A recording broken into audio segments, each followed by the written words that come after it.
EU Commission President Ursula von der Leyen stated the next European Union budget for 2028 to 2023 must be more flexible, focused and funded by new revenues to repay pandemic borrowing. She stressed the need to adapt the budget, currently at 1% of EU GDP, to global changes like rising geopolitical tensions, trade wars, climate change, and AI's impact. Von der Leyen further noted that 90% of the current €1.2 trillion budget from 2021 to 2027 was rigidly assigned, emphasizing the need for greater flexibility moving forward. And we as a Commission will propose for 2 months now, no humanitarian supplies have entered Gaza. Aid must reach civilians in need.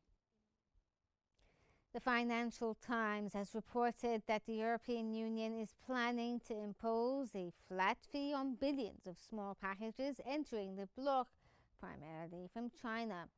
The European Commission circulated the draft on Monday, responding to pressure from member states whose custom authorities are overwhelmed by the 4.6 billion items annually imported directly to consumer homes. While the exact fee isn't set, reports suggest it could be around €2 per package.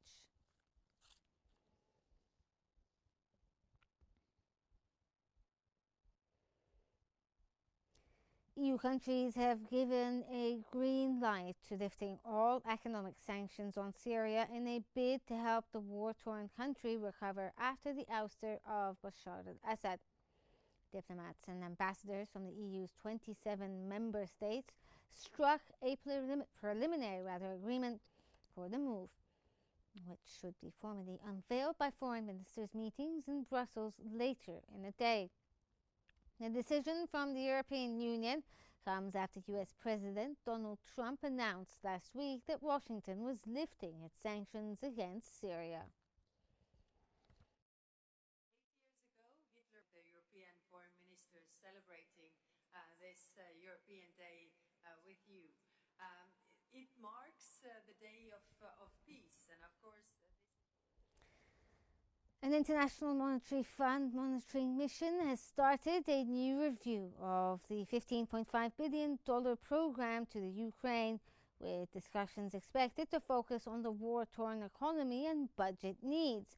IMF emphasized that the policy discussion would be part of its 8th review of its 4-year extended fund facility program.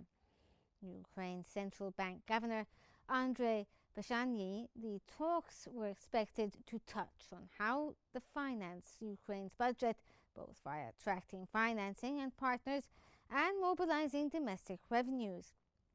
Officials would also discuss the financial sector and further reforms needed to strengthen its stability, including state regulations for credit bureaus and developing financial market infrastructure.